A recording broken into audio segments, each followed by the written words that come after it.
আসসালামু আলাইকুম। শীতের দিনে বিভিন্ন ধরনের সবজি উঠেছে। আর সবজিগুলো দিয়ে যদি আপনি বাচ্চাদেরকে নুডলস এভাবে রান্না করে দেন তাহলে খেতে কিন্তু খুবই মজা লাগবে। আমি কিছু পাতাকপি আর ফুলকপি কুচি, কুচি করে কেটে নিয়েছি। কড়াইতে একটু তেল দিয়ে সামান্য একটু তেল দিয়েছি। তারপরে একটা ডিম দিয়ে সেটা হালকা একটু ভেজে নিয়েছি। তারপরে ভেতরে সবজিগুলো দিয়ে হালকা নাড়াচাড়া করেছি। ভেতরে একটু ঝালও দিয়ে দিচ্ছি খুব সামান্য। আর মশলাটা আপনি ওটা বাচ্চাদের জন্য দিলে মশলাটা অ্যাভয়েড করতে পারেন। আমি নিজের জন্য খেলে তখন এই মশলাটা দিয়ে থাকি। পানি একটু বেশি করে দিলে ভালো হয়, যেহেতু স্যুপ নুডলস খেতে আমার খুব ভালো লাগে।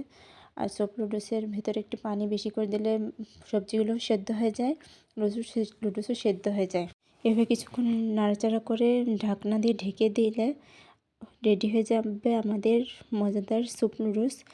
আপনারা যদি অন্যভাবে সবজিতে রান্না করতে চান তাহলে অন্যভাবেও রান্না করা যায়। যেহেতু আমি স্যুপ খাই, এভাবেই রান্না করি। আর বাচ্চার জন্য যখন রান্না করি তখন মশলাটা অ্যাভয়েড করি। দেখুন খেতে কিন্তু খুব মজা হয়েছে। তো এভাবে বাচ্চাদের রান্না করে খাবেন। ভালো থাকবেন সবাই।